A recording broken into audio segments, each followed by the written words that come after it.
श्रीरामा जय रामा रघुरामा।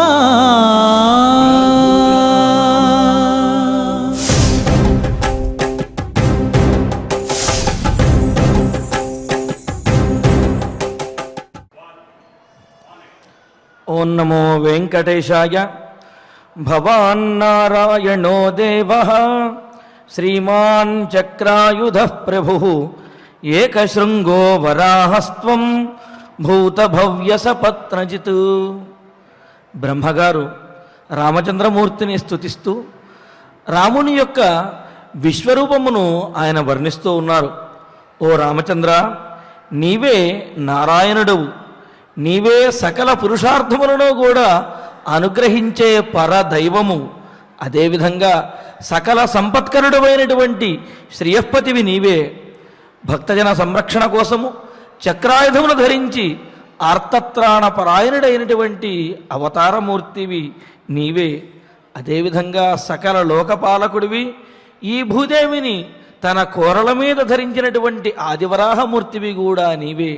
అలాంటి నీవు మాలో ఉన్నటువంటి ఆంతరంగికమైనటువంటి బాహ్యములైనటువంటి శత్రువులన్నింటినీ కూడా పరిమార్చి మమ్మల్ని రక్షించవయ్యా రామచంద్ర అని స్వామివారిని ప్రార్థిస్తూ, తద్రూపాంతరుడైనటువంటి శ్రీనివాసుని యొక్క అనుగ్రహంతో భక్తులందరూ కూడా సకల సంపదలతోటి తొలతూగాలి అని ఆకాంక్షిస్తూ తిరుమల తిరుపతి దేవస్థానం వారు స్వామివారి సమక్షంలో నిర్వహిస్తున్నటువంటి శ్రీమద్ రామాయణం సకల సంపత్ప్రదమైనటువంటి బాలకాండ పారాయణ కార్యక్రమంలో నేటికి మనం 316వ రోజులో ప్రవేశించాము.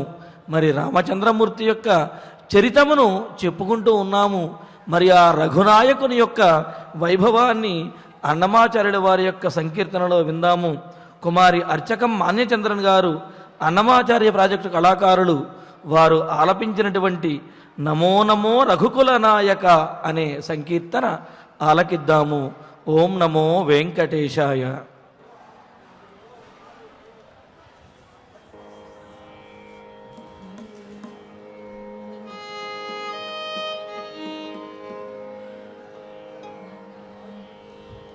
नमो नमो रघुकुलनायका दिविजवन्द्य। नमो नमो रघुकुलनायका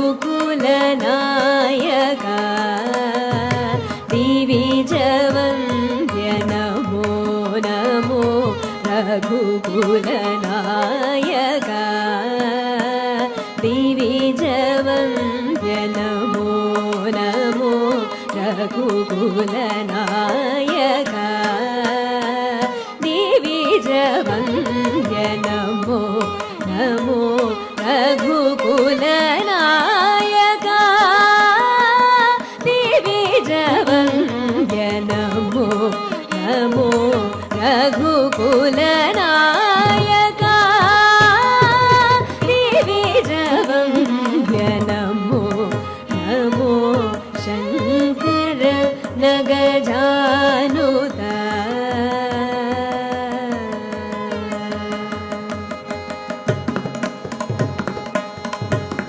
विहित धर्म पालका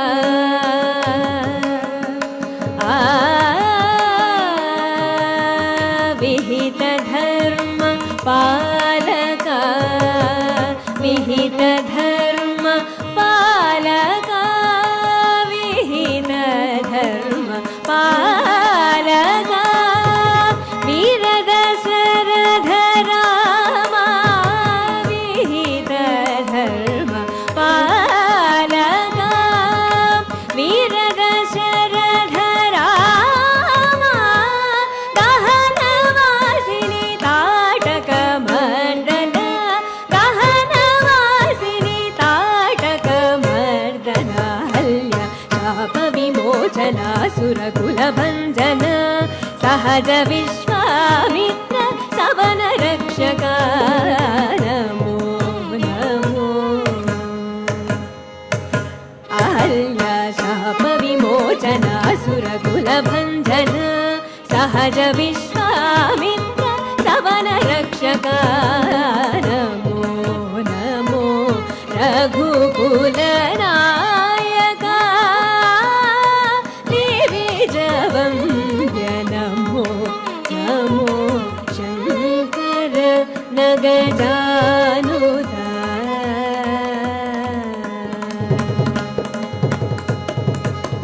हरि गोदण्ड हर सीताङ्गना वल्लभ हर दूषणारी वालि गर्वापः हरि गोदण्ड हर सीताङ्गना वल्लभ हर दूषणारी वालि गर्वापः तरणि तनुजादि तरुचर पालका शरदि लङ्घन कृत्य सौमित्रि समेत नमो नमो रघुकुलनायका दिविजवन्द्य नमो नमो शङ्कर नगजानुदा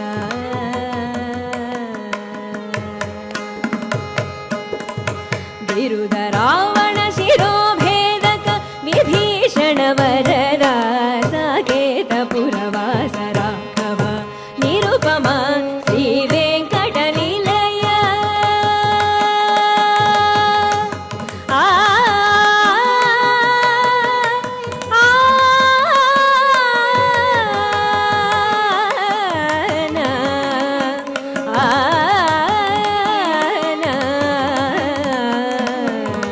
बिरुद रावण शिरोभेदक विभीषण वरदा साकेत पुरवास राघव निरुपम श्री वेङ्कटनिलय विजयनगर पुरवर विहार पुण्डरीकाक्ष नमो नमो रघुकुलनायका दिविजवन्द्य नमो नमो रघुकुलनायका दिविजवन्द्य नमो नमो शङ्कर नगजानुदा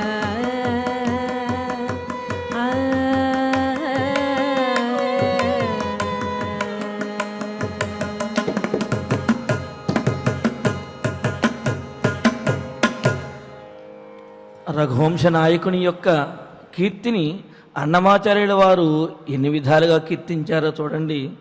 రఘుకుల నాయక దేవతలందరి చేత కూడా నమస్కరించబడేవాడా, పూజించబడేవాడా. అంతేకాదు ఎల్లప్పుడూ కూడా పరమేశ్వరుడు పార్వతీదేవి వీరిరువురు కూడా రామనామాన్ని జపిస్తూ ఉంటారట. అందుకనే ఆశ్చర్య రామాయణంలో చెప్తారు, అహం జపామి దేవేశి రామనామాక్షరద్వయం శ్రీరామస్య స్వరూపస్య ధ్యానం కృత్వా హృదిస్థలే అని పరమేశ్వరుడు అంటాడు. ఓ పార్వతి, నేను ఎల్లప్పుడూ కూడా ఆ రామచంద్రమూర్తి యొక్క స్వరూపాన్ని మనస్సులో నిలుపుకుని స్థిరముగా ఎల్లప్పుడూ రామనామాన్ని జపం చేస్తూ ఉంటాను, కావున నీవు కూడా చెయ్యి అని ఈ విధంగా పార్వతీ పరమేశ్వరులు ఎల్లప్పుడూ కూడా జపించేటటువంటి వాడు, పార్వతీ పరమేశ్వరుల చేత నుతించబడేటటువంటి వాడు రామచంద్రుడు అని చెబుతూ ఇంకొక మాట కూడా అన్నారు, హరకోదండ హర సీతాంగనా వల్లభ అని. అంటే ఆ శివధనస్సుని స్వామివారు ఎక్కుపెడుతూ ఉంటే ఆ సందర్భంలోనే సీతాదేవి యొక్క మనస్సుని కూడా వశపరుచుకున్నారట.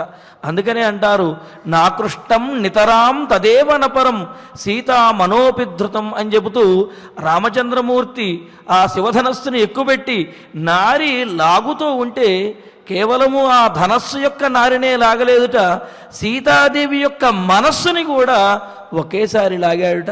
ఆ విధంగా సీతాదేవి యొక్క మనోవల్లభుడైనటువంటి శ్రీరామచంద్రుడు భక్తులందరినీ అనుగ్రహించాలి అని ప్రార్థిస్తూ స్వామివారి యొక్క అనుగ్రహంతో మన బాలకాండ పారాయణ కార్యక్రమాన్ని ప్రారంభించుకుంటూ శ్రీ గురుధ్యానపూర్వకంగా సమష్టిగా సత్సంకల్పం చేసుకుందాము. ఓం నమో వెంకటేశాయ. శ్రీ గురుధ్యానం. గురుర్బ్రహ్మ గురుర్విష్ణు గురుర్దేవో మహేశ్వరః గురుః సాక్షాత్ పరం బ్రహ్మ తస్మై శ్రీ గురవే నమః. శ్రీనివాస ధ్యానం శ్రీవేంకటాచలాధీశం శ్రియాధ్యాసితవక్షసం శ్రితచేతనమందారం శ్రీనివాసమహం భజే. అథ సంకల్పః శ్రీమదాదివరాహ క్షేత్రే విరాజమానస్య శ్రీ పద్మావతీ జానేః అఖిలాండకోటి బ్రహ్మాండ నాయకస్య శ్రీరామచంద్ర రూపాంతరస్య భగవతః శ్రీ వెంకటేశ్వర స్వామినః సన్నిధౌ హనుమత్ సీతా లక్ష్మణ భరత శత్రుఘ్న పరివార సమేత శ్రీరామచంద్ర పరబ్రహ్మణః పరిపూర్ణానుగ్రహేణ అస్మిన్ భువనే అతిశీఘ్రమేవ విశూచికాక్రిమే వినాశనార్థం భారతవర్షస్య అభివృద్ధౌ నిమగ్నానాం విద్యా విత్త వాణిజ్య కృషి వైద్య వైజ్ఞానిక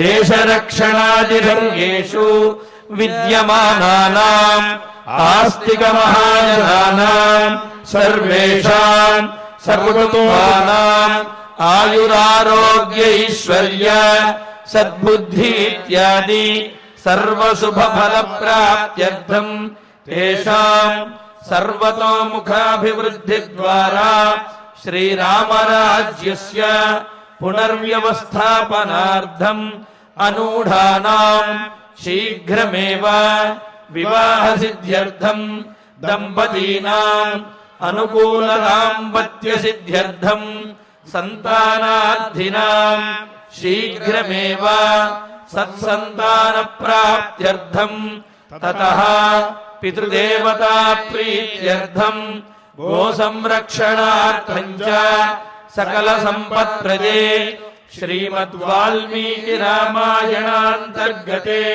బాలకాండే యథాశక్తి శ్లోకం వ్యాఖ్యాన పురస్సరం 43 సర్గ తథా 44 సర్గ శ్లోక పారాయణం తథా భగీరథ కృత శ్రీ గంగా స్తోత్ర పారాయణం శ్రీ ధన్వంతరి మంత్ర పారాయణం చ అన్యోన్య సాహాయ్యేన ఆచార్య ముఖేన కరిష్యామహే. శ్రీ వాల్మీకి ప్రార్థనా.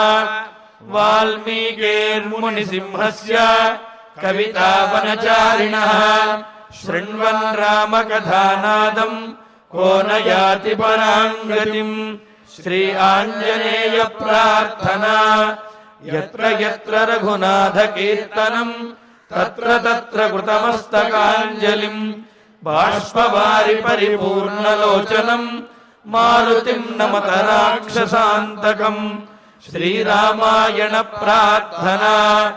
వేద వేద్యే పరే పుంసి జాతే దశరథాత్మజే వేద ప్రాచేత సాదాసీత్ సాక్షాద్ రామాయణాత్మనా. శ్రీరామ ప్రార్థనా. ఆపదామపహర్తారం దాతారం సర్వసంపదాం లోకాభిరామం శ్రీరామం భూయో భూయో నమామ్యహం. శ్రీరామచంద్ర పరబ్రహ్మణే నమః. అథ శ్రీమద్ రామాయణే బాలకాండే 43 సర్గః. శ్రీ గురుభ్యో నమః. శ్రీ వెంకటేశ చరణౌ శరణం ప్రపద్యే. శ్రీరామాయ నమః. తతస్తుష్టో మహాతేజాః శ్రోత్రాభ్యామసృజత్ పునః తస్మాజ్జహ్నుసుతా గంగా ప్రోచ్యతే జాహ్నవీతి చ. జహ్ను మహర్షి యొక్క ఆశ్రమంలో ఒకానొక విడిదిలాగా జరిగినటువంటి ఆ సందర్భం జహ్ను మహర్షి ఎంతో సంతోషించారు. ఇంతకుముందు అనుకున్నాం మనం, ఇప్పుడు జహ్ను మహర్షిని ప్రసన్నం చేసుకోవడానికి భగీరథుడు ఏ ప్రయత్నం చేయలేకపోయాడు. దేవతలు కలగజేసుకున్నారు. మన వంతు ప్రయత్నం మనం పరిపూర్ణంగా చేసి చేతులెత్తేసిన సందర్భంలో భగవంతుడా నువ్వే దిక్కు అన్నప్పుడు తానై కదిలి వస్తాడన్నమాట. అయితే షరా మామూలే అంటారు కదా, ఎక్కడైనా మనం పని జరిపించుకోవాలి అంటే ప్రశంస, ఒక చిన్నపాటి కాంప్లిమెంట్ వగైరాలు చెప్తూ ఉంటారు కదా. కానీ జహ్ను మహర్షి దగ్గర ఆ పప్పులేం ఉడకలేదు.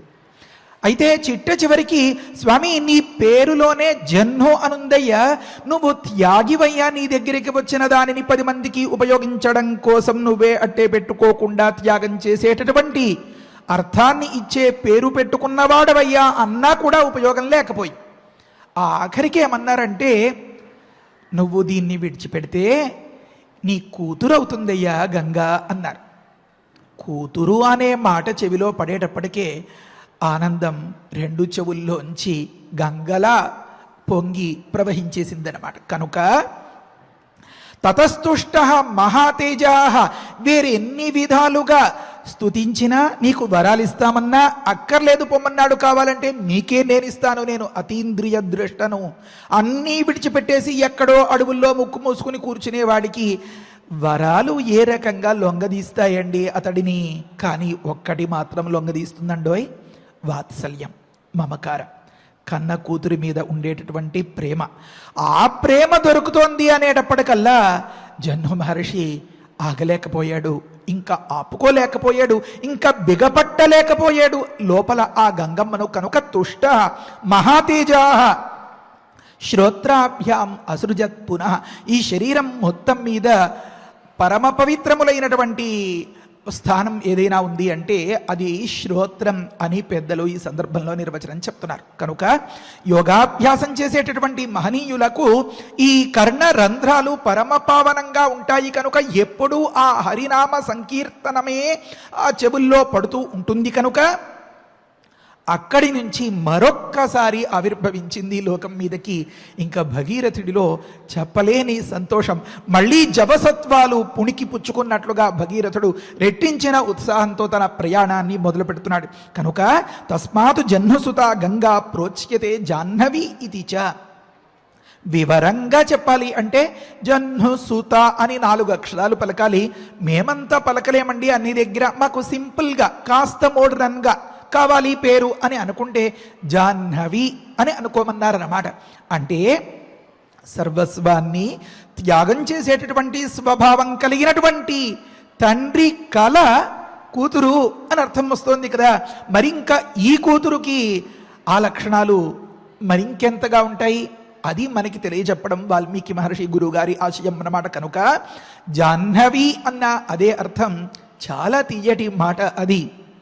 తర్వాతి మాట, జగామచ పునర్గంగా భగీరథ రథానుగా సాగరంచాపి సంప్రాప్త సా సరిత్ప్రవరా తదా రసాతలముపాగచ్చదు సిద్ధ్యర్థం తస్య కర్మణ అని అన్నారు.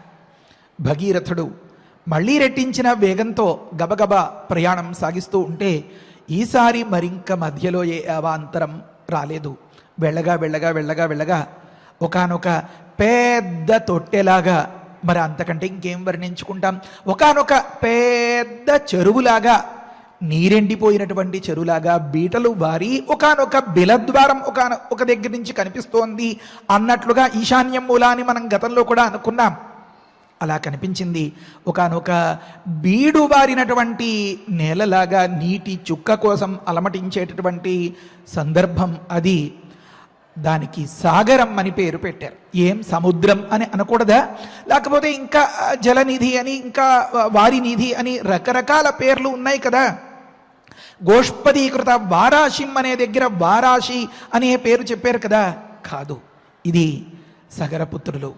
సగరపుత్రుల యొక్క కఠోరమైనటువంటి దీక్ష తండ్రి గారు చెప్పినటువంటి మాటను ఏ రకంగానైనా సరే నెగ్గించి మనం అశ్వాన్ని అన్వేషించి అశ్వంతోనే వెళ్ళాలరా, వెళ్తే వెనక్కి, లేకపోతే మనకి వెనకడుగు లేనే లేదు అని ఏ బృహత్ ప్రణాళికతో గొప్ప ప్రయత్నంతో తయారు చేశారో అందుకనే కదా సుందరకాండలో అక్కడ చెప్తారు సాగరో ఏన వర్ధిత అని.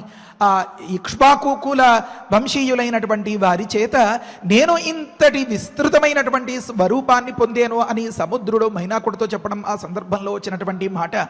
సముద్రాలు అంతకు ముందే ఉన్నాయి, కానీ వీరు ఈ యాగాశ్వాన్ని అన్వేషించడం అనేటటువంటి నెపంతో సకల లోకాలకి శాశ్వతమైనటువంటి నీటి కొరత నీటి కరువు తీరేంతటి విశాలమైనటువంటి స్వరూపంగా వైశాల్యాన్ని ఏర్పాటు చేసేదన్నమాట. కనుక దానిని సాగరం అని పేరు పెట్టుకుంటున్నారు. సగరపుత్రుల చేత విశాలముగా చేయబడినటువంటి అభివృద్ధి పరచబడినటువంటి దానిని చేరారు. సాగరంచాపి సంప్రాప్త సా సరిత్ప్రవరా తదా. నదులలోకెల్లా ఉత్తమోత్తమైనటువంటి నది మా తల్లి మన గంగమ్మ. మనం భగీరథ కృత స్తోత్రంలో అనుకుంటున్నాం కదా, ఇప్పుడైతే నా కళ్ళెదురుగా ఇలా కనిపిస్తున్నటువంటి ఈ గంగ, లేదా ఇప్పుడైతే నేను ఇలా ఒకానొక స్వల్పమైనటువంటి స్వరూపంతో తీసుకెళ్ళాలి అని ఆశపడుతూ ఉన్నటువంటి ఈ గంగ యొక్క అసలు స్వరూపం అనేక కోటి బ్రహ్మాండములకు కూడా ఆవరించి ఉన్నటువంటి ఒకానొక దివ్యమైనటువంటి మహత్స్వరూపం. 1,000,000 యోజనాలు 1,00,000 యోజనాలు ఇంత పొడవులో ఇంత వెడల్పులో అని చెప్పి వైకుంఠంలో ఇలా, కైలాసంలో ఇలా, లేకపోతే శివలోకంలో ఇలా, లేకపోతే గోలోకంలో ఇలా ఇలా ఇలా చెప్తూ రాధాదేవి అంగరాగం కలిసినటువంటి ఆ పుణ్యజలం, దేవతలందరూ నిత్యం స్నానాలు ఆచరించేటటువంటి ఆ పుణ్యజలం అక్కడ అంతలా ఉన్నది. ఒకానొక దగ్గర లోకాన్ని అనుగ్రహించడం కోసమా అన్నట్లుగా చిన్ని స్వల్పమైనటువంటి స్వరూపంతో ఆవిర్భవించాలి అని భగీరథుడు ప్రార్థిస్తాడు. కనుక నిజంగానే ఆ వైకుంఠంలోనో ఆ కైలాసంలోనో లేకపోతే ఆ గోలోకంలోనో ఉన్నంతటి స్వరూపంతో ఇక్కడికి వస్తే, ఎలా అయితే వాటర్ బాటిల్ మూతీసి దాహం తీరడం కోసం గబగబా తాగాలి అని ఆరాట పడుతున్న వాడికి ఆ అక్కో చెల్లో పక్క నుంచి ఆకతాయితనంతో ఒక్కసారి ఇలా కొట్టారనుకోండి, ఒక్కసారిగా ఉక్కిరి బిక్కిరి అయిపోతాడు కదా.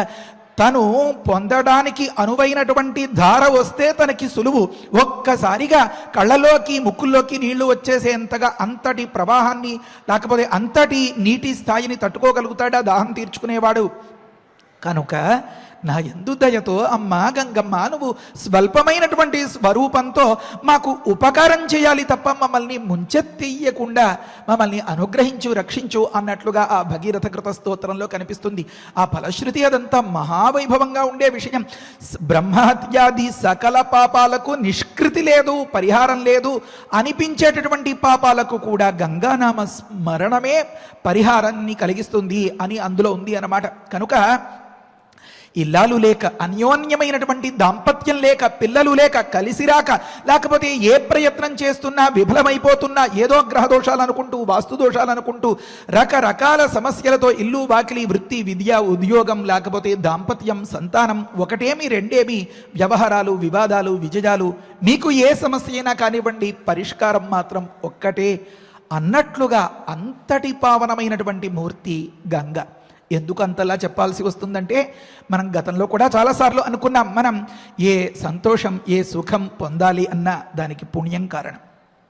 చాలా పుణ్యం చేసి కూడా ఇంకా సుఖం శాంతి సంతోషం పొందలేకపోతున్నాము అంటే ఆ ప్రతిబంధకంగా ఏదో చిన్నపాటి అడ్డు తగులుతోందనమాట. దానికి పాపం అని పేరు. ఎప్పుడైతే పరమ పావనమైనటువంటి తన వేగానికి తన ప్రవాహానికి ఎదురు లేకుండా పయనించేటటువంటి ఒకానొక స్వభావం కల సకల లోకాలకి ఉపకారం చేయడానికే నేను అన్నట్లుగా ఉన్నటువంటి ఆ గంగ ఒక్కసారి స్మరింపబడితే దానివల్ల అనంత కోటి ప్రయోజనాలు. మరి ఆ అంశాల్ని మనం బహుశా 10వ తేదీ తర్వాత కొంత వివరించుకోగలుగుతాం. ఎందుకంటే మన శరీరంలో కూడా నిరంతరం ఈ గంగా ప్రవాహం, భగీరథుడు ఊర్ధ్వమండలంగా అన్నట్లుగా ఆకాశం వైపు చూసి ఏదో ఒకదానిని ధ్యానిస్తే అప్పుడు గంగ ప్రసరిస్తే ఆ గంగ పైనుండి కిందికి దిగితే కింది నుంచి వచ్చేటటువంటి రియాక్షన్ అంటారు కదా, ప్రతిస్పందన ఈ దేహంలో ఎలా కలుగుతుంది అంటే సకల విశ్వరూపంగా ఉన్నటువంటి ఆ విరాట్ స్వరూపంలో కలిగినటువంటి మార్పులు భగీరథుడు గంగను తీసుకురావడం వగైరాలుగా మన శరీరంలో ఆధ్యాత్మికమైన ఆలోచనలతో మనం కనుక ఒక రకమైనటువంటి యోగాభ్యాసం చేస్తే ఈ శరీరంలో ఉండేటటువంటి గంగ ఏ రకంగా ప్రవహిస్తుంది, దానివల్ల మనకేం ప్రయోజనాలు కలుగుతాయి, ఈ యోగాభ్యాస ప్రక్రియను అంతా వాల్మీకి మహర్షి ఇక్కడ చూపించారట. ఎలా అయితే శరవణ భవ అనే సందర్భంలో రస సిద్ధాంతాన్ని ప్రతిపాదించారో ఇక్కడ యోగాభ్యాసం వల్ల వచ్చేటటువంటి ప్రత్యేకతల్ని చూపించారట మహర్షి. భగవంతుడు అవకాశం ఇస్తే మరికొంత దాని గురించి వివరించుకుందాం. ముఖ్యమైన మాట, 9వ తేదీ 11 గంటలకి మన పారాయణం, 10వ తేదీ 6:30 నుంచే మొదలుపెట్టి మన అఖండ పారాయణం చేసుకోవాలి. బహుశా ఎండెక్కితే పెద్దగా తాపం తట్టుకోలేకపోతాము అనుకున్నాడో ఏమో స్వామి, ఆ రకంగా సంకల్పించి ఉంటాడు. 6:30 నుంచి 8:30 వరకు సుమారుగా మన పారాయణం. 10వ తేదీ పరమపావనమైనది. అందులో 9వ తేదీ దశపాపహర దశమి అని అనుకున్నాం కదా. మన పాపాలన్నీ ఏమో మళ్ళీ వచ్చే సంవత్సరం జ్యేష్ఠ శుక్ల దశమి నాడు ఈ పాడ్యమి నుంచి మొదలుపెట్టి ఇంత సొమ్ము చేసుకోగలుగుతామో లేదో, ఈ జీవితానికి సరిపడగా పుణ్యం ఇప్పుడే సంపాదించేసుకోవాలి. ఏ జన్మలోనూ మనం బాధలు పడేలాంటి పాపాలు మనకి ఇంకా దరిదాపుల్లో కూడా ఉండకూడదు. కనుక ఇప్పుడే మనం సొమ్ము చేసేసుకోవాలి.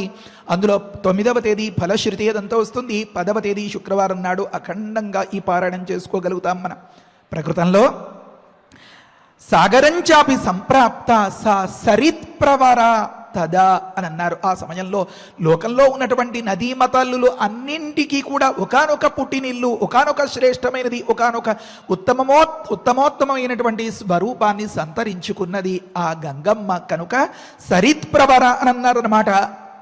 అలా వెళ్ళి వెళ్ళి వెళ్ళి సముద్రాన్ని నింపి ఆ సముద్రంలో ఇంకొక బిలం ఉంది అన్నట్లుగా, ఎలా అయితే మా ఇల్లు చూద్దురుగాని రండి అని చెప్పి ఇంటికి తీసుకొచ్చినటువంటి ఆ బంధువులకు ఒక్కొక్కటి చూపిస్తూ ఉంటే ఆ పిల్లలు కాస్త స్వతంత్రంగా, కాస్త చనువుగా, కాస్త చొరవ చేసి ఎక్కడెక్కడికో వెళ్ళిపోయి అన్నీ తడిమి తెచ్చేసి హాల్లో కూర్చుని ఆడుకుంటున్నట్లుగా, ఎక్కడెక్కడ అవకాశం ఉందా అన్నట్లుగా ఈ గంగ అలా అలా అలా చొచ్చుకుపోతోందన్నమాట.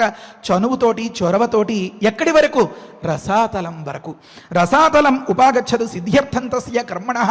ఆ భగీరథుని యొక్క గొప్ప ప్రయత్నం నెరవేరాలి అని, ఆ భగీరథుని యొక్క కర్మ సిద్ధించడం కోసం ఈ పని చేసిందనమాట. అందుకనే కదా గంగా అనే పేరులోనే ఉంది గం సిద్ధిం గాం సిద్ధిం గమయతి ఇది గంగా అని మనం గతంలో చాలాసార్లు అనుకున్నాం. గంగా అనే మాటలో 2 భాగాలు ఉన్నాయి. ఒకటి మనం అభిలషించిన దానిని అందంగా నెరవేరుస్తుంది, మరొకటి ఆ పరమ పదాన్ని చాలా గొప్పగా, చాలా సులువుగా, చాలా అనాయాసంగా లభింపచేస్తుంది, పొందింపచేస్తుంది, అనుగ్రహిస్తుంది. కనుక తిన్నగా నేను ఎక్కడికి వెళ్ళాలి, నా పనేమి, నా కృత్యమేంటి, మరింకాస్త నాకు దారి చూపించు అన్నట్లుగా ఇంకా మాట లేదు. భగీరథుడు పెడుతుంటే నీకంటే ముందు నేను అన్నట్లుగా ఇంకా ఉబలాట పడిపోతూ, ఎలా అయితే పాల కోసం అలాగా కెవ్వు మని కేక పెడుతున్నటువంటి పిల్లవాడు సాయంకాలం ఆ కార్యాలయం నుంచి ఇంటికి వచ్చినటువంటి అమ్మ చెవిలో ఆ ఏడుపు పడగానే పరుగు పరుగున ఒక్క ఉదుటున వచ్చి ఆ తల్లి పిల్లవాడిని దగ్గరకు తీసుకుని, నాన్నా నీకు నేనున్నాను అన్నట్లుగా వాడు ఏడుపు ఆలపించేటటువంటి సందర్భం కనిపిస్తుంది. ఈ గంగ వెళ్ళి ఒక్కసారిగా వారి అందరినీ కూడా ముంచెత్తి, మమ్మల్ని ఆదుకునేవాడే లేడా, అనాథలమా, అర్థత్రాణ పరాయణ అన్నట్లుగా ప్రార్థిస్తున్నటువంటి, విముక్తి కోసం ఎదురు చూస్తూ ఉన్నటువంటి, పిశాచత్వ బాధ పడుతూ ఉన్నటువంటి వారందరికీ కూడా అమ్మ ప్రేమను అందించి అన్నట్లుగా ఒక్కసారిగా అలా తడిపి ముంచెత్తేసి వారందరికీ కూడా విముక్తిని కలిగించేటటువంటి సంఘటన రసాతలానికి వెళ్ళింది. భగీరథోపి రాజర్షి గంగా మాదాజ యత్నత పితామహాన్ భస్మకృతాన్ అపశ్యద్ దీనచేతన. ఒక్కసారిగా అక్కడి దాకా వెళ్ళేటప్పటికే భగీరథుడికి ఆ దృశ్యం కనిపించేటప్పటికే ఏదో ఆడుకుంటాడు అనుకున్నటువంటి పిల్లవాడిని ఉయ్యాల్లో పెడితే ఏదో వాడు తన్నుకుని ఆ ఉయ్యాల్లోంచి బోర్లా పడిపోయి ఆ ఉయ్యాలు కూడా అతడి మీదే పడిపోయి ఆ పసివాడి మీద వాడు అలా గిలగిలా కొట్టుకుంటూ కేరమని ఏడుస్తూ ఉండేటటువంటి సందర్భంలో దిక్కులేని పరిస్థితి నుంచి ఒకానొక దిక్కు నేను అన్నట్లుగా ఆపన్నహస్తం అమ్మ దగ్గర అయినట్లుగా ఆ దృశ్యం కనిపించింది భగీరథుడికి. ఇంకా బాధ ఆపుకోలేకపోయాడు. దీనచేతన ఒక్కసారి ఎంత అణుచుకున్నా ఆగని దుఃఖం గుండెలోంచి పొంగుకొచ్చేస్తుంటే వెనక గంగ తరుముకొస్తోందా లేకపోతే కళ్ళలోంచి దుఃఖం అలా పారుతోందా తెలియకుండా ఈ గంగ వెళ్ళి వారందరినీ కూడా అలా ముంచేసిందనమాట. చెప్తున్నారు చూడండి, భగీరథోపి రాజర్షి, చెయ్యని ప్రయత్నం లేదు, తీసుకొని జాగ్రత్త లేదు, ఎన్నో విధాలుగా ఎంతో సునిశ్చితమైనటువంటి ప్రణాళికతో ఎంతో గొప్ప శుభ సంకల్పంతో, ఆహారమా లెక్క కాదు, మాంసాహార ఇంద్రియ భోగాల లెక్క కాదు, జితేంద్రియ కాదు, కాస్త నడుం లాగుతోంది, ఎక్కడైనా జార్ల పడదాం, చెట్టు నీడ కింద కూర్చుందాం అన్న నిరాలంబ, కాస్త చేతులు లాగుతున్నాయి అందామా, అమ్మమ్మో కాదు కాదు, ఊర్ధ్వబాహు, రెండు చేతులు పైకెత్తి, అమ్మో కళ్ళు మసకలు వస్తున్నాయి, కాస్త చీకట్లు కమ్ముతున్నాయి, కళ్ళు మూసుకుందామా, కాదు కాదు, భగీరథ ఆ సూర్యమండలం మీద దృష్టి పెట్టి, ఏమి తపస్సు, ఏమి ప్రయత్నం, నిజంగా ప్రయత్నం, శ్రద్ధ, ఆసక్తి, కార్య దీక్ష అంటే భగీరథుడు అని చెప్పించేలాగా అనిపించేలాగా చేసాడు కదా. కనుక భగీరథోపి రాజర్షి గంగాం ఆదాయ, గంగను లాక్కొచ్చాడట. ఏ రకంగా, ఏమున్నాయి, ఏవైనా దివ్య శక్తులు ఉన్నాయా, ఎవరైనా దేవతలు ప్రత్యేకించి వరాలు ఇచ్చారా, అస్త్రశస్త్రాలతో స్వామి నీకేం పర్వాలేదు నేనున్నాను అని చెప్పి స్వప్నంలో సాక్షాత్కరించాడా, ఏమీ లేదు. మానవ మాత్రుడు కూడా కఠోరమైనటువంటి దీక్షతో ఒక అంశాన్ని మంచిగా నమ్మి పెద్దల ఆశీర్వచనంతో జయం గెలుపు కావాలి అని బలంగా ముందడుగు వేసిన సందర్భంలో అతడు అజేయుడుగా మిగిలి గొప్ప విజేతగా గొప్ప విజయాన్ని సొంతం చేసుకుంటాడు అని చెప్పడానికి నిలువెత్తు నిదర్శనం కనుక భగీరథోపి రాజర్షి అని చెప్పారు అన్నమాట. కనుక సకలం విడిచిపెట్టి, అంటే ఎప్పుడైతే మన మనస్సులో ఒక టాస్క్ ఖచ్చితంగా ఫిక్స్ అవుతుందో దాని ముందు, దాన్ని సాధించాలి అనేటటువంటి తపన ముందు ఏ ఒక్క సుఖం పెద్దగా మనల్ని లాగలేదు అన్నమాట, ఆకర్షించలేదు అన్నమాట. ఈ వీక్నెస్ కానీ ఈ బలహీనతలు ఏమీ పెద్దగా మన మీద ప్రభావం చూపించలేవు అన్నమాట. అలా కాకపోతే కొన్ని సందర్భాల్లో బలహీనతలే పెద్ద బలంగా మారి అలా అలా తప్పుదారి పట్టించేస్తూ ఉంటాయి. కనుక లక్ష్య శుద్ధి ఉండడం, ఆ శుద్ధమైనటువంటి లక్ష్యం పట్ల శుభ సంకల్పం చేసుకుని ఖచ్చితంగా నాకు ఇది కావాలి అనుకుని ప్రవర్తించడం, దానివల్ల ఖచ్చితంగా ఆ ఫలితాన్ని మనం సాధించగలగడం మానవమాత్రుడికి కూడా ఇది సాధ్యమే అని చెప్తున్నాడు భగీరథుడు.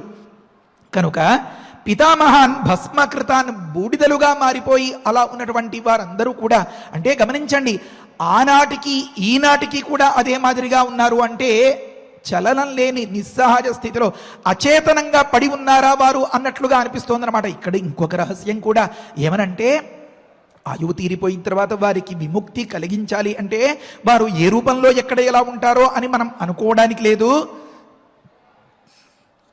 వారి తాలూకు ఆ శరీర భస్మయే వారికి విముక్తిని కలిగించడానికి ఒక గొప్ప సాధనం. కనుక గంగాజల స్పర్శ వల్ల ఈ భస్మకు అంతటి ముక్తిని కల్పించేటటువంటి గుణం ఉంటుంది. అంతవరకు ఇతడికి ఈ డ్యూ అన్నట్లుగా ఆ గేట్ పాసు దొరకకుండా అక్కడే కొట్టుమిట్టాడుతూ ఉంటాడనమాట. అది ఆ పిశాచత్వ విముక్తి కలగడం అంటే చాలా గొప్ప విషయం, చెప్పలేనంతటి బాధ. అందుకనే పితృదేవతలు తమ తర్వాత ఉన్నటువంటి వారసుల కోసం చాలా ఆశతో గొంతెండిపోయి అలా దేవుడా అని ఎదురు చూసే సందర్భంలో గుక్కెడు నీళ్లు కోసం ఎదురు చూసినట్లుగా ఎదురు చూస్తూ ఉంటారట.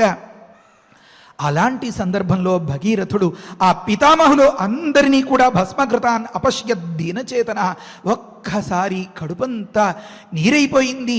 ఆ బాధలన్నీ కూడా, గడిచినటువంటి కష్టాలన్నీ కూడా అప్పుడు గుర్తొచ్చాయి అతడికి. ఎలా అయితే ఆటలో కఠోరమైనటువంటి శ్రమ చేసి నెగ్గి ఆ కప్పు పట్టుకుని ఒక్కసారిగా ఆ అనౌన్స్మెంట్ వినో లేకపోతే అందరి అభినందనను ఆలకించో అమ్మ దగ్గరకో నాన్న దగ్గరకో వచ్చి గట్టిగా పట్టుకుని ఆ పిల్లవాడు ఆనందంతో అలా ఎక్కి ఏడ్చేటటువంటి సందర్భాలు కనిపిస్తాయే. కానీ ఇక్కడ అలా పట్టుకోవడానికి అమ్మ, నాన్న, తమ్ముడా ఎవ్వరూ లేరు, ఒక్క భగీరథుడు మాత్రమే. కనుక దీనచేతన, ఆ మనస్సులో ధైర్యం ఆవరించినటువంటి ఆ సందర్భంలో అథ తద్భస్మనాం రాశిం గంగాసలిలం ఉత్తమం ప్లావజత్ ధృతపాప్మాన స్వర్గం ప్రాప్తా రఘుత్తమ.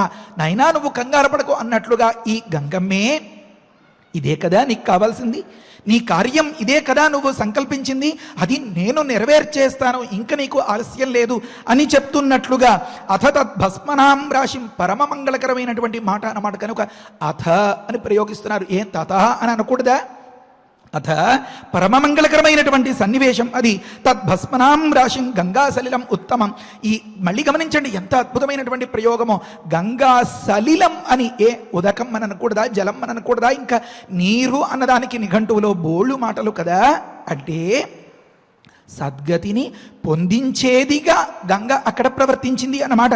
కనుక గంగా సలిలం సద్గతిని పొందించేటటువంటి ఆ గంగ నీరు అది ఉత్తమం, కనుకనే ఉత్తమమైనది, మహోత్కృష్టమైనది. ఆ వారందరి ఆ శరీర ఆ దేహ భస్మను కూడా ప్లావజదు ఒక్కసారిగా తడిపిందిట. ఆ బూడిద అంతా కూడా గమనించండి, బూడిద వెంటనే నీటిలో తడిసిపోదు కదా, ఒక్కసారి అలా గాల్లో తేలుతుంది అన్నమాట. అంటే నీటిలో తేలుతుంది, గాల్లో కాదు, నీటి మీద తేలుతూ కనిపిస్తూ ఉంటుంది. ఆ రకంగా ఆ నీటిలో నీరు చేరినటువంటి ఆ చితాభస్మ అలా తేలింది. వారికి ముక్తి కలిగింది, వారికి ఏదో లిఫ్టింగ్ అంటారే అలా ఊర్ధ్వలోక ప్రాప్తి కలిగింది అన్నదానికి ఒకనొక సింబాలిక్ లాగా, ఒకనొక సాంకేతికంగా, ఒకనొక దృశ్యరూపకంగా ఆ సందర్భం ఉందన్నమాట. కనుక ప్లావజతు ఆ శరీర భస్మలను అలా తేల్చింది. వారు ఈ పిశాచత్వం నుంచి కూడా, ఈ బాధల నుంచి కూడా అలా తేలి సుఖలోకాలకి చేరారు అని చెప్తున్నారు. స్వర్గం ప్రాప్తా రఘూత్తమ ధూతపాప్మాన. సకల పాపాలు ఇలా దులిపేసుకున్నంత తేలికగా వారందరికీ కూడా పాప విమోచనం అయిపోయి వారికి స్వర్గప్రాప్తి కలిగింది రఘూత్తమ. పాపం మా సందర్భంలో మన రఘూత్తముడు కూడా కాస్త చెలించి ఉంటాడు. అంత ఆసక్తిగా వింటున్నటువంటి ఆ రాముణ్ణి మళ్ళీ పిలిచి చెప్పాల్సిన అవసరం ఏమొచ్చింది? కానీ బ్రహ్మర్షులు పిలుస్తున్నారు అంటే ఓయ్ ఓయ్ కంగారు పడకు రఘుత్తమ అని పిలిచి ఈ అంశాన్ని చెప్తున్నారు అన్నమాట. ఈ మాటతో ఈ సర్గ పూర్తయింది కదా.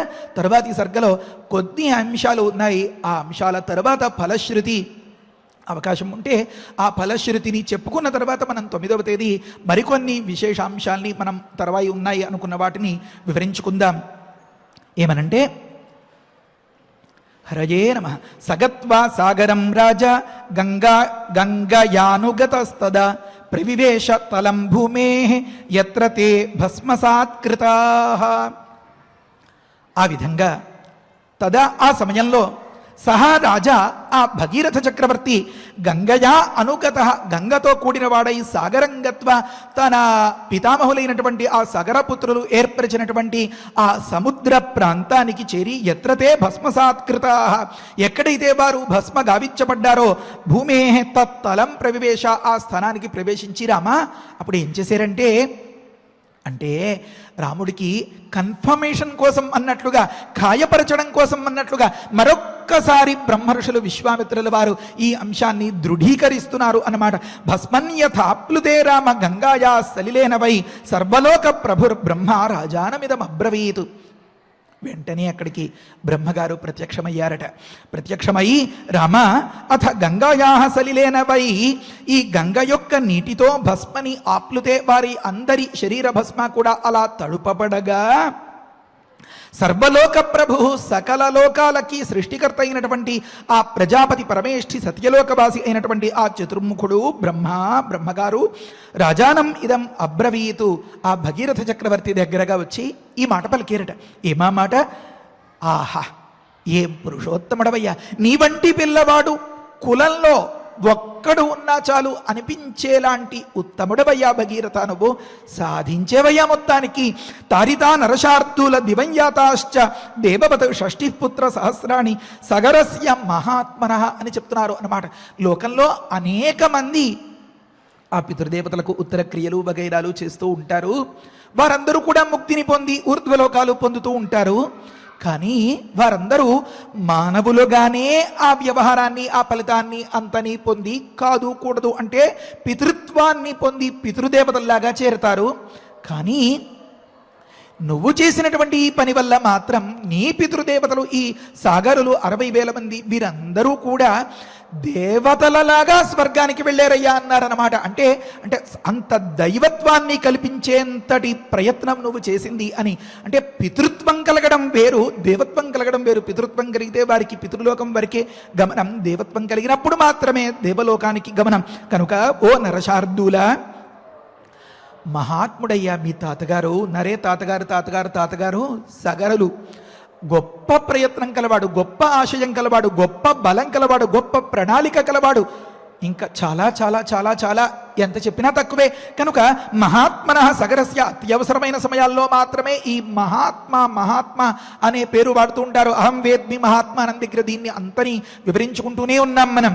మహాత్మన సగరస్య పుత్ర సహస్రాణి, ఈ 60,000 మంది పిల్లలు కూడా షష్ఠి తారితాహ తరింపబడ్డారయ్యా నీ చేత. దేవవతు దివయ్యాతాశ్చ అని ఖాయపరుస్తున్నారన్నమాట. అంటే మేము క్షేమంగా చేరాం భద్రంగా అని చెప్పితే ఆ కబురు వింటే కదా యువతల అమ్మకో నాన్నకో ఈ తరువాయి వారికో కాస్త మనస్సు కుదుట పడుతుంది. ఇలా చెప్పడానికి ఏమైనా కమ్యూనికేషన్ ఉందా? ఏమీ లేదు. ఇంకా జరిగింది అంటే జరిగిపోయింది. ఆ గురుగారో పంతులు గారో చెప్పినటువంటి కార్యక్రమాలు చేశారు అంటే చేసేమో, కనుక జరిగే ఉంటుంది, ఆ పితృదేవతలు తరించే ఉంటారు అని సరిపెట్టుకోవాలి తప్ప పాపం భగీరథుడికి లోపల సందేహం దొలిచేస్తూ ఉంటుంది కాబోలు. బ్రహ్మగారు స్వయంగా వచ్చి నేను ఖాయం, నేను ధృవపరుస్తున్నాను, ఇప్పుడే నేను చూసొచ్చాను అన్నట్లుగా అలా చూసి ఇలా చెప్తున్నారు బ్రహ్మర్షి. రాజర్షి అయినటువంటి భగీరథుడికి బ్రహ్మదేవుడు ఏమని దేవవతు దివయ్యాతాశ్చ అన్నారన్నమాట. వారు దేవజన్మను పొంది స్వర్గానికి చేరారు అని అన్నారన్నమాట. అయితే భగీరథుడి మీద చెప్పలేని వాత్సల్యం పొంగుకొచ్చేసింది. బ్రహ్మగారికి వరుసగా చెప్తున్నారు. సాగరస్య జలం లోకే యావత్ స్థాస్యతి పార్థివ.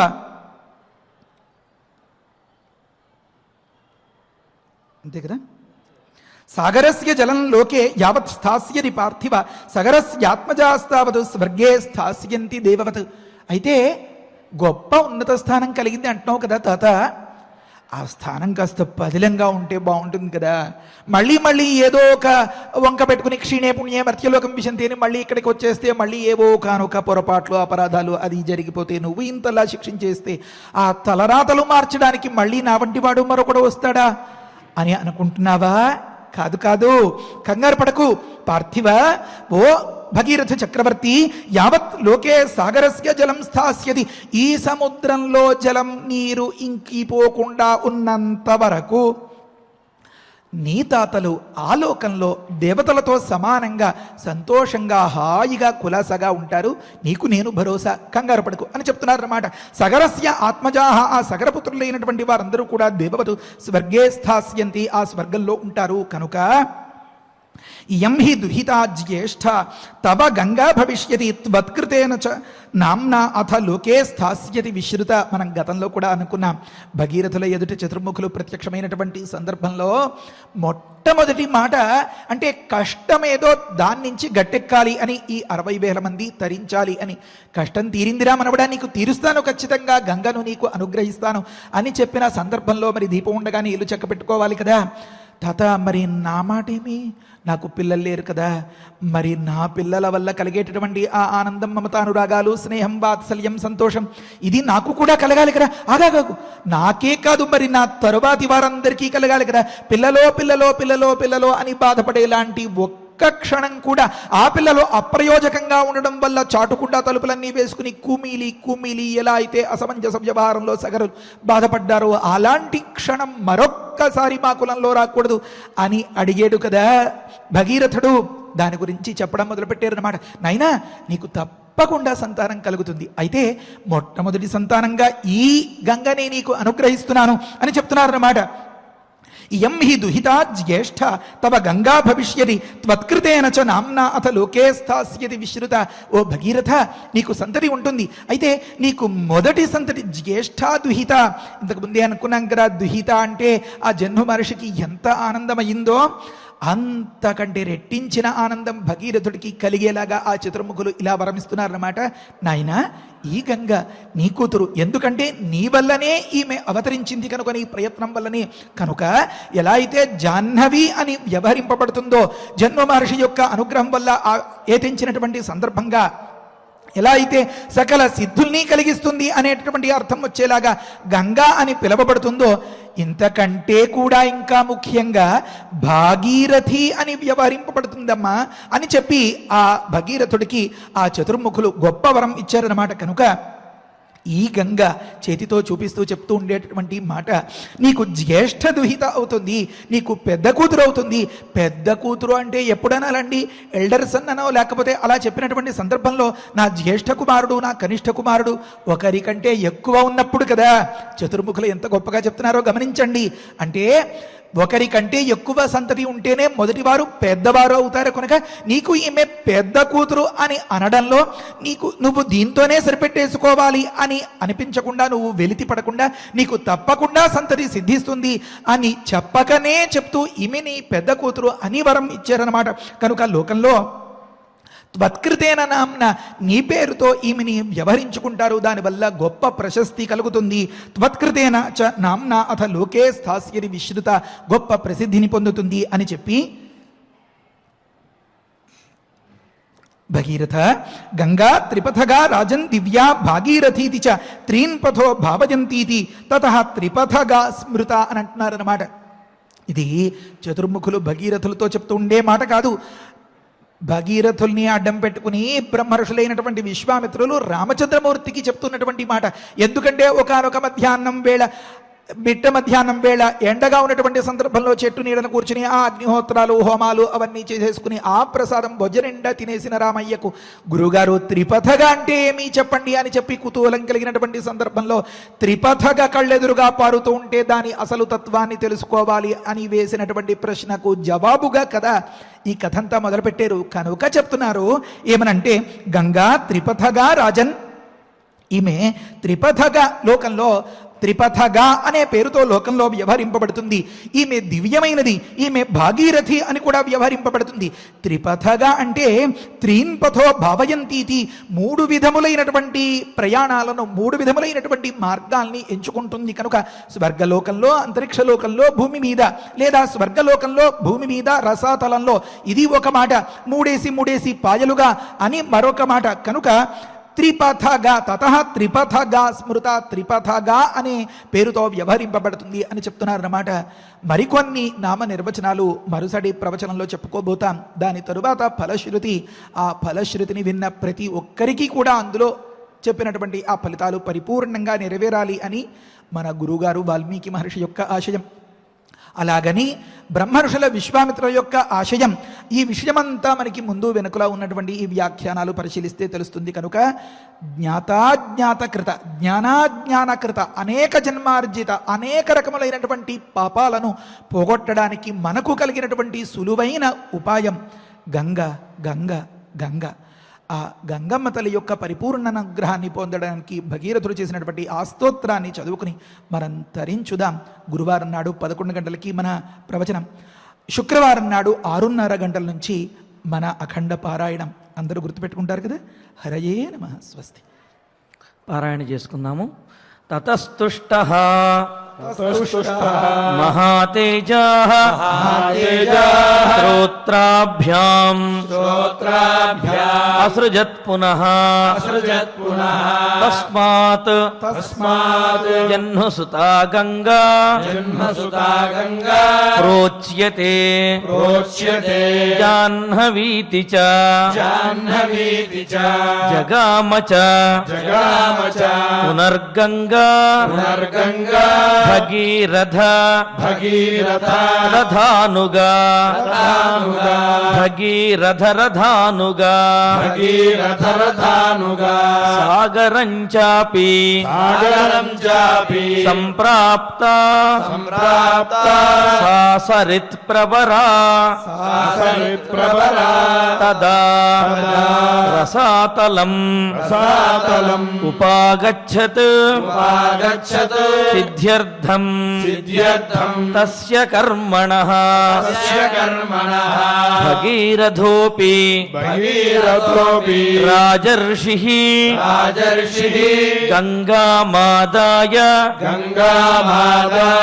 యత్నతః పితామహాన్ భస్మకృతాన్ అపశ్యత్ దీనచేతనః చేతనః అథ తద్భస్మనాం రాశిం తద్భస్మనాం రాశిం గంగాసలిలం గంగాసలిలం ఉత్తమం ఉత్తమం ప్లావయత్ భావయతు భూతపాప్మానః భూతపాప్మానః స్వర్గం ప్రాప్తాః స్వర్గం ప్రాప్తాః రఘూత్తమా రఘూత్తమా ఇత్యార్షే ఇత్యార్షే శ్రీమద్ రామాయణే శ్రీమద్ రామాయణే బాలకాండే బాలకాండే త్రిచత్వారింశः సర్గः చత్వారింశः సర్గः అథ శ్రీమద్ రామాయణే శ్రీమద్ రామాయణే బాలకాండే బాలకాండే చతుశ్చత్వారింశः సర్గः చతుశ్చత్వారింశः సర్గः సగత్వా సగత్వా సాగరం రాజా సాగరం రాజా గంగయా గంగయా అనుగతస్తదా అనుగతస్తదా ప్రవివేశ వివేశ తలం భూమేః అలం భూమేః యత్ర తే యత్ర తే భస్మసాత్కృతాః భస్మసాత్కృతాః భస్మన్యథా భస్మన్యథా ఆప్లుతే రామ ఆప్నుతే రామ గంగాయాః గంగాయాః సలిలేన వై సలిలేన వై సర్వలోక ప్రభుః సర్వలోక ప్రభుః బ్రహ్మా బ్రహ్మా రాజానం రాజానం ఇదమబ్రవీత్ ఇదమబ్రవీత్ తారితాః తారితాః నరశార్దూల నరశార్దూల దివం యాతాశ్చ దివం యాతాశ్చ దేవవత్ దేవవతు షష్టిః షష్టిః పుత్ర సహస్రాణి పుత్ర సహస్రాణి సగరస్య సగరస్య మహాత్మనః మహాత్మనః సాగరస్య సాగరస్య జలం లోకే జలం లోకే యావత్ యావత్ స్థాస్యతి పార్థివ స్థాస్యతి పార్థివ సగరస్య సగరస్య ఆత్మజాస్తావత్ ఆత్మజాస్తావతు స్వర్గే స్థాస్యంతి స్వర్గే స్థాస్యంతి దేవవత్ దేవవతు ఇయం హి ఇయం హి దుహితా జ్యేష్ఠా దుహితా జ్యేష్ఠా తవ గంగా తవ గంగా భవిష్యతి భవిష్యతి త్వత్కృతేన చ తత్కృతేన చ నామ్నాథ నామ్నాథ లోకే స్థాస్యతి లోకే స్థాస్యతి విశ్రుత విశ్రుత గంగా గంగా త్రిపథగా రాజన్ త్రిపథగా రాజన్ దివ్యా దివ్యా భాగీరథీతి చ భాగీరథీతి చ త్రీన్పథో త్రీన్పథో భావయంతీతి భావయంతీతి తతః తతః త్రిపథగా స్మృత త్రిపథగా స్మృత ఇత్యార్షే ఇత్యార్షే శ్రీమద్ రామాయణే శ్రీమద్ రామాయణే బాలకాండే బాలకాండే చతుశ్చత్వారింశే సర్గే చతుశ్చత్వారింశే సర్గే షట్ శ్లోకాః శ్లోకాః రమ్యమైనటువంటి రామాయణ ప్రవచనంలో జన్మ మహర్షి యొక్క చెవుల నుండి ఆవిర్భవించి జాహ్నవిగా కీర్తినందినటువంటి గంగానది భగీరథుణ్ణి అనుసరించి సముద్రంలో ప్రవేశించి అక్కడ నుండి రసాతలానికి వెళ్ళి సగరపుత్రులు ఎక్కడైతే భస్మరాసులుగా ఉన్నారో ఆ భస్మరాసుల మీద ప్రవహించింది. ఆ విధంగా గంగా స్పర్శతోటి వారందరూ కూడా పావనమయ్యి ఆ ప్రేతత్వ విముక్తి కలిగి వారు స్వర్గానికి వెళ్ళారు అని చెప్పి చక్కగా తెలియజేశారు. ఇక్కడ స్వర్గము అంటే మనం ప్రతిరోజు కూడా దేవీ భాగవతంలో ఉన్నటువంటి స్తోత్రాన్ని చదువుకుంటూ ఉన్నాము. దాంట్లో చక్కగా ఈ గంగానది స్పర్శతోటి వారు వైకుంఠానికి వెళ్ళారు అనే విషయం కూడా మనకు తెలియజేశారు. ఇందులో ఉన్న విశేషం ఏమిటి అంటే మహావిష్ణువు యొక్క పాదముల నుండి ఆవిర్భవించినటువంటి గంగానది కావున ఆ గంగానది స్పర్శతోటి ఈ సగరపుత్రులు కూడా ముక్తిని పొంది స్వర్గమునకు వైకుంఠానికి వెళ్ళారనే విషయాన్ని చక్కగా మనకు పెద్దలు తెలియజేశారు. ఈ విధంగా భగీరథుని చేత ఈ భూమండలానికి రప్పించబడింది కావున, ఈ భూమండలం ఎందు అవతరించింది కావున భగీరథుని యొక్క పుత్రికగా ఆమెను భాగీరథి అని కూడా పిలుస్తారు అని సాక్షాత్తు బ్రహ్మగారే అన్నారు. అంతేకాదు ఈ సగరపుత్రులు తరించినటువంటి విషయాన్ని సాక్షాత్తు బ్రహ్మగారే అక్కడ ప్రత్యక్షమయ్యి భగీరథుని ఎదుట, నాయనా నీ ప్రయత్నము సఫలమైనది, ఈ గంగా సంస్పర్శతోటి ఈ సగరపుత్రులందరూ కూడా వారు స్వర్గానికి చేరారు.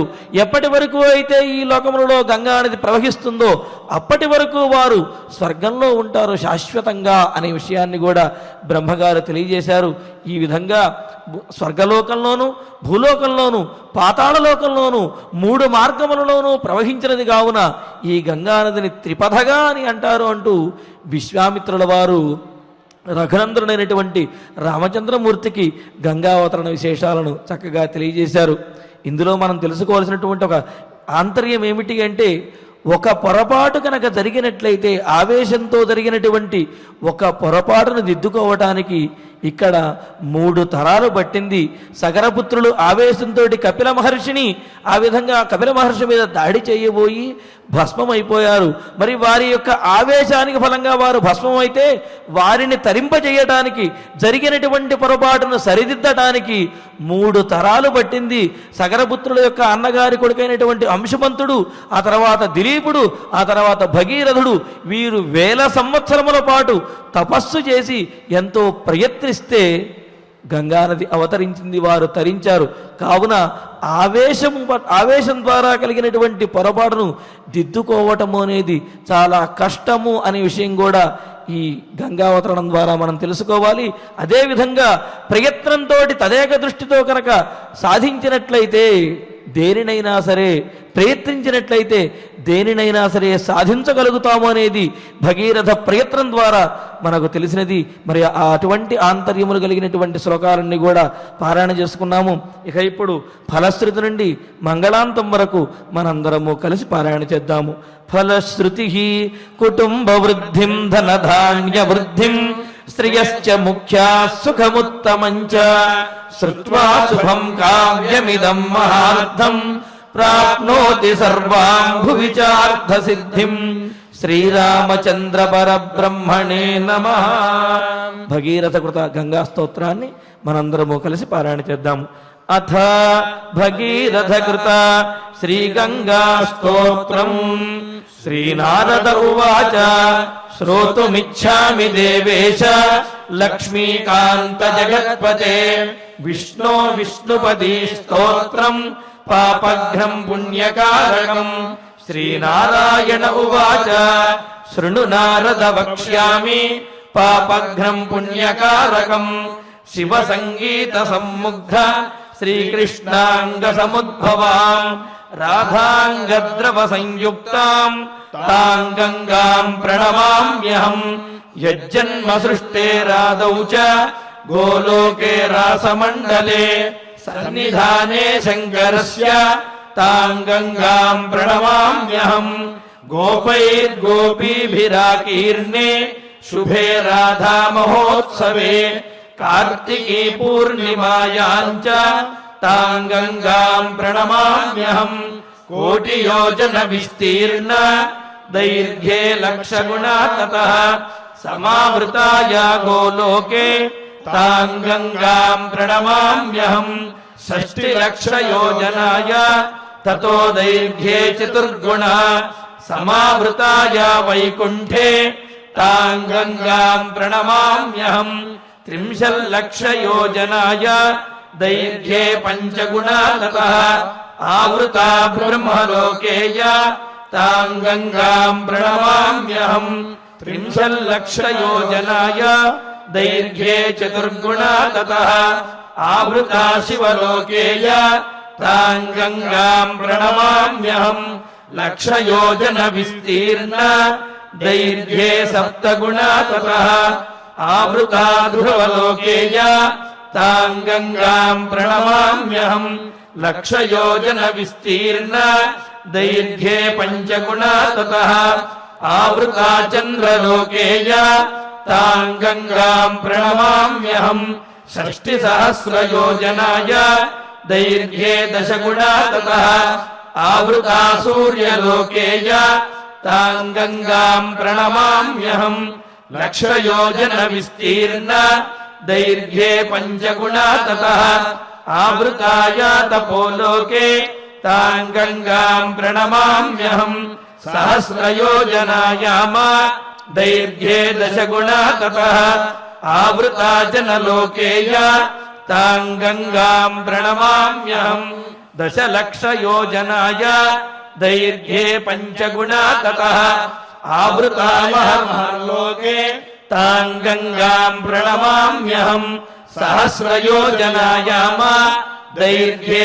శతగుణా తతః ఆవృతాయ చ కైలాసే తాం గంగాం ప్రణమామ్యహం శతయోజన విస్తీర్ణ దైర్ఘ్యే దశగుణా తతః మందాకినీయేంద్రలోకే తాం గంగాం ప్రణమామ్యహం పాతాళే భోగవతీ చైవ విస్తీర్ణ దశయోజనా తతో దశగుణా దైర్ఘ్యే తాం గంగాం ప్రణమామ్యహం రోషైకమాత్ర విస్తీర్ణ తతః క్షీణా చ కుత్రచిత్ క్షితౌ చాలకనందాయ తాం గంగాం ప్రణమామ్యహం సత్యేయా క్షీరవర్ణా చ త్రేతాయామిందు సన్నిభా ద్వాపరే చందనాభాయ తాం గంగాం ప్రణమామ్యహం జలప్రభాకలౌ యా చ నాన్యత్ర పృథివీతలే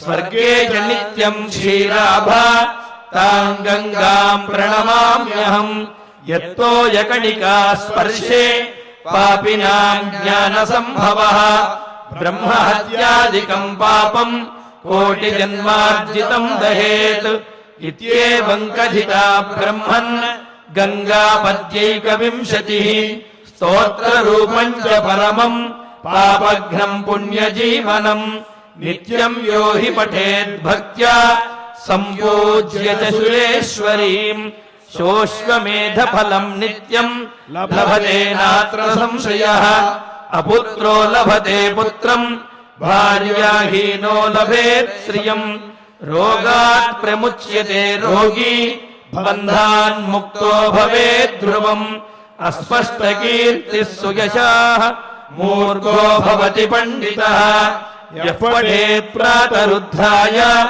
గంగా స్తోత్రమిదం శుభం శుభం భవేత్ చ దుస్వప్నే గంగా స్నాన ఫలం లభేత్ శ్రీనారాయణ ఉవాచ స్తోత్రేణానేన గంగాం చ స్తుత్వా చైవ భగీరథః జగామతాం గృహీత్వా చ యత్ర నష్టాశ్చ సాగరాః వైకుంఠంతే యయుస్తూర్ణం గంగాయా స్పర్శవాయునా భగీరథేన సా నీత తేన భాగీరథీ స్మృతా ఇతి శ్రీదేవి భాగవతే నవమస్కంధే భగీరథకృతం శ్రీగంగా స్తోత్రం అథ ధన్వంతరి ధ్యానం అచ్యుతానంద గోవింద విష్ణో నారాయణామృత రోగాన్మే నాశయా శేషాన్ ఆశు ధన్వంతరే హరే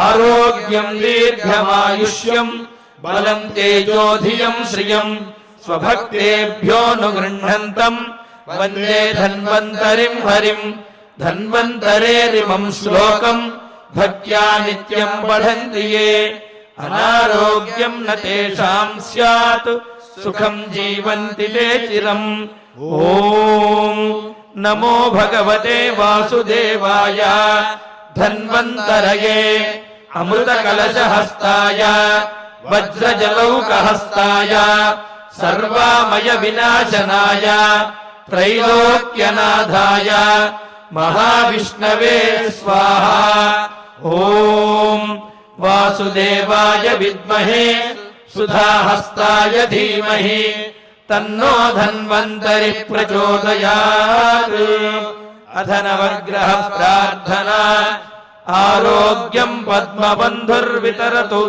నితరాం సంపదం శీతరశ్మిః భూలాభం భూమిపుత్రః సకలగుణయుతాం వాగ్విభూతిం చ సౌమ్యః సౌభాగ్యం దేవమంత్రి రిపుభయశమనం భార్గవః శౌర్యమార్కిః దీర్ఘాయుః సైంహికేయః విపులతరయశః కేతుః ఆచంద్రతారం అరిష్టాని ప్రణశ్యంతు దురితాని భయాని చ శాంతిరస్తు శుభం మేస్తు గ్రహాః కుర్వంతు మంగళం అధ క్షమా ప్రార్థనా యదక్షరపదభ్రష్టం మాత్రాహీనం చ యద్భవేత్ తత్సర్వం క్షమ్యతాం దేవ నారాయణ నమోऽस्तु అధ భగవత్సమర్పణం కాయేన వాచా మనసేంద్రియైర్వా బుద్ధ్యాత్మనా వా ప్రకృతే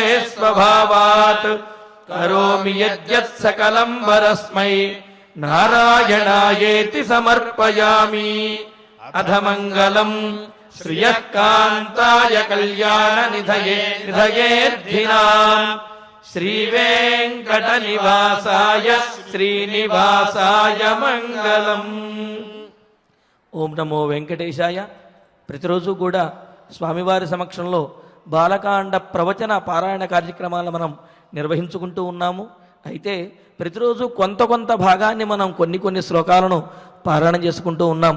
అయితే ఈ నెల 10వ తారీఖు శుక్రవారం ఉదయం 6:30 నుండి మొదలుకొని శ్రీమద్ రామాయణం బాలకాండ 9వ అఖండ పారాయణ కార్యక్రమాన్ని మనం నిర్వహించుకోబోతూ ఉన్నాం.